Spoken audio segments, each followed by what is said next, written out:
Shalom, selamat pagi Bapak Ibu, Saudara-saudara. Dari Bukit Sion Makale, kami menyapa kita sekalian dengan harapan, rahmat, damai sejahtera, dan kasih kiranya melimpahi kita di dalam Yesus Kristus, Tuhan dan Juru Selamat kehidupan kita. Mengawali hidup dan aktivitas kita hari ini, mari kita mendasarinya di dalam Tuhan, dengan membaca dan merenungkan firman-Nya sesuai dengan Renungan Harian Gereja Toraja, edisi Sabtu 16 Oktober 2021, dari Injil Lukas pasal 22, ayat 24 sampai dengan ayat 38. Injil Lukas pasal 22, ayat 24 sampai ayat 38. Mari sebelum membaca dan merenungkan firman Tuhan, kita berdoa. Maha kasih Engkau ya Tuhan, kasih-Mu sungguh luar biasa dalam kehidupan kami. Kami menikmati segala yang terbaik dari-Mu Tuhan.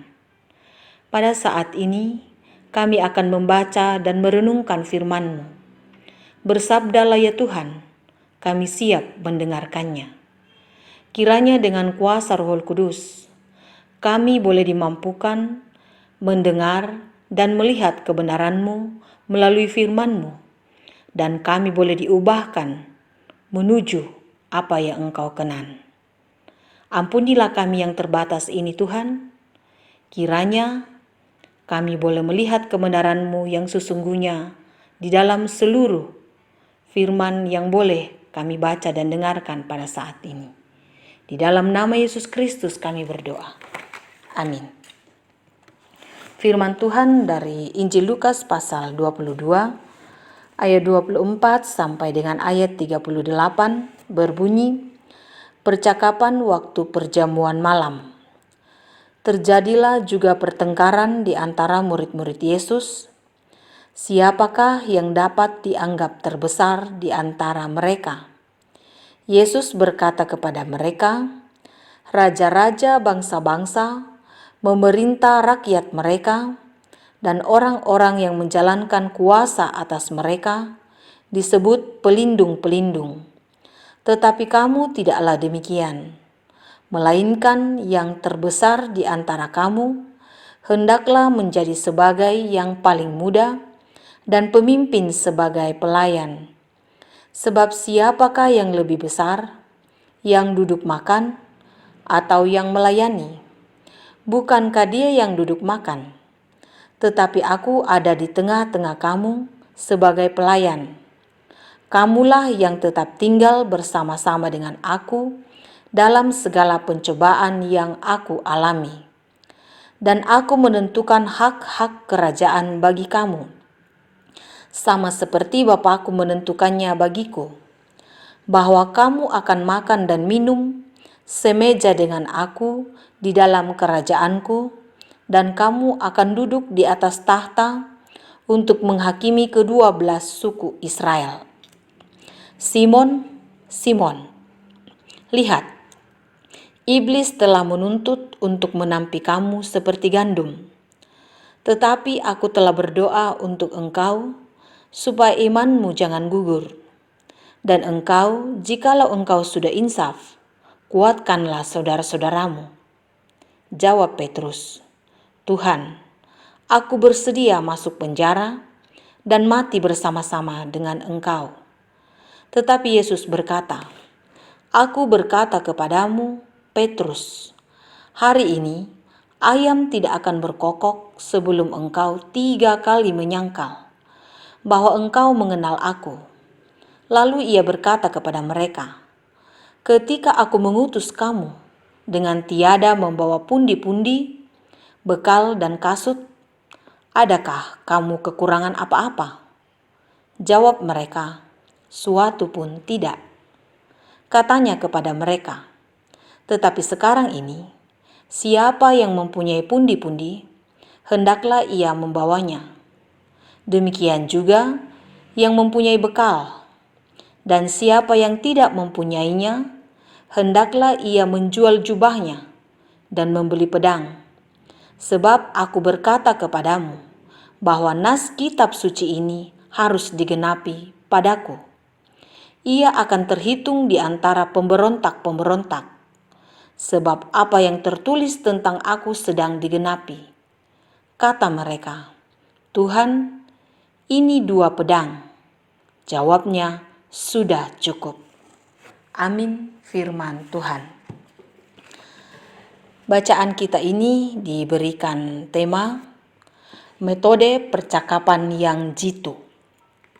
Metode percakapan yang jitu. Perikop kita ini berbicara tentang percakapan Yesus Kristus dengan murid-muridnya setelah makan malam. Sangat menarik percakapan tersebut karena murid-murid rupanya mulai tergoda pada hal duniawi, yakni siapakah yang terbesar di antara para murid. Maka Yesus memberi pemahaman, siapa yang terbesar di antara para murid, yang paling dituakan, yang diutamakan karena usianya, hendaklah menjadi yang termuda, baik dalam hal kedudukan, kegiatan, atau pekerjaan. Namun sebaliknya, yang tua ikut menanggung beban bersama dengan yang muda. Pemimpin hendaknya menjadi orang yang melayani. Firman Tuhan ini mengatakan, sebab siapakah yang lebih besar, yang duduk makan atau yang melayani? Yang melayani atau yang dilayani? Yesus Kristus berada di antara para murid, layaknya seorang yang sedang melayani tamu-tamu untuk makan. Bahkan Yesus Kristus mencuci dan membasuh kaki murid-murid. Kita bisa bandingkan dengan Yohanes pasal 13 ayat 5. Sehingga tidaklah perlu murid-murid mengejar siapa yang lebih besar lagi. Yesus memberikan pujian pada murid-murid. Kamulah yang tetap tinggal bersama-sama dengan aku dalam segala pencobaan yang aku alami. Yesus Kristus tentu memberikan apresiasi kesetiaan murid-muridnya dalam kebersamaan bersama dengan Yesus dalam pelayanan. Yesus berdoa agar murid dikuatkan senantiasa. Bapak, Ibu, saudara-saudara, bagi Yesus, soal siapa yang terbesar bukanlah sesuatu yang penting untuk diperebutkan dan diperdebatkan. Jiwa pelayanan untuk saling melayani satu dengan yang lain, dalam kesetiaan mengikut Tuhan Yesus, meski banyak tantangan, itulah yang mesti dimiliki. Bahwa kebesaran yang sejati menuntut seseorang untuk menjadi besar dalam hal yang benar. Sangat penting untuk belajar menjadi besar dalam hal iman, kerendahan hati, watak yang saleh, kesabaran, dan kasih. Dengan demikian, seseorang memiliki kebesaran di dalam Yesus Kristus yang mencintai keadilan dan membenci kefasikan. Kita bisa bandingkan dengan Ibrani pasal 1 ayat 9. Karena itu, mari kita belajar dan meneladani cara Yesus Kristus menghibur dan mencerahkan serta mencurahkan hati, membuka pikiran orang-orang terdekatnya, dalam hal ini murid-muridnya, dengan percakapan seperti ini, percakapan di meja makan. Model percakapan seperti ini sangat menarik, Bapak, Ibu, saudara-saudara, karena cara ini sangat baik dan dapat digunakan untuk mencurahkan hati, membuka pikiran, dan menyalurkan kasih karunia kepada lawan bicara. Terlebih khusus, setelah mengikuti perjamuan Tuhan, maka dapat melakukan persekutuan di dalam Yesus Kristus agar dapat saling menguatkan dan tetap berada dalam satu kesatuan yang utuh. Bukankah ini menjadi sebuah kerinduan bagi setiap orang? Lakukanlah menurut kehendak Tuhan. Amin. Mari kita berdoa. Kami bersyukur kepadamu Tuhan senantiasa dalam seluruh kehidupan kami, karena kasih-Mu, pemeliharaanmu, tuntunanmu, terus kami nikmati dan alami dalam seluruh kehidupan kami. Bersyukur untuk firman-Mu yang sudah kami dengarkan dan renungkan pada saat ini. Biarlah ya Tuhan, kami menghidupi firman-Mu ini dan kami dibaharui oleh firman-Mu ini.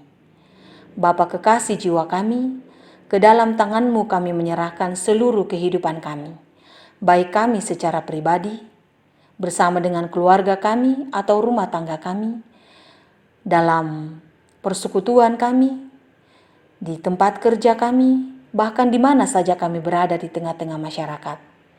Biarlah pimpinan dan kekuatan daripada-Mu Tuhan senantiasa menjadi bagian dalam kehidupan kami, dan kami selalu belajar untuk hidup setia kepada-Mu. Berdoa kepada-Mu Tuhan untuk sidang Sinode Am Gereja Toraja yang akan dilaksanakan minggu depan.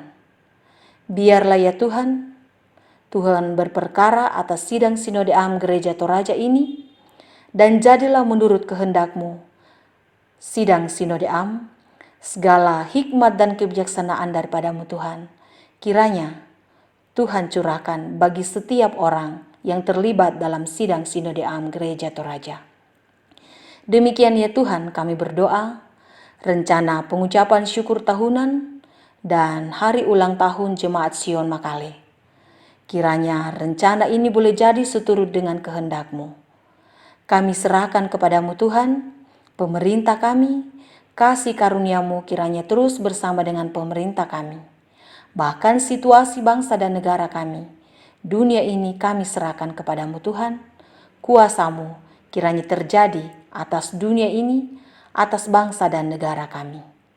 Bapa di surga, biarlah seluruh kehidupan kami senantiasa dipimpin oleh-Mu, karena kami sungguh berserah hanya kepada-Mu saja. Di dalam nama Yesus Kristus kami berdoa. Amin. Selamat pagi, selamat beraktivitas Bapak Ibu Saudara-saudara. Ingat dan selalu setia untuk terus melakukan protokol kesehatan sesuai dengan anjuran pemerintah, dan selalu percaya Tuhan Yesus menyertai kita.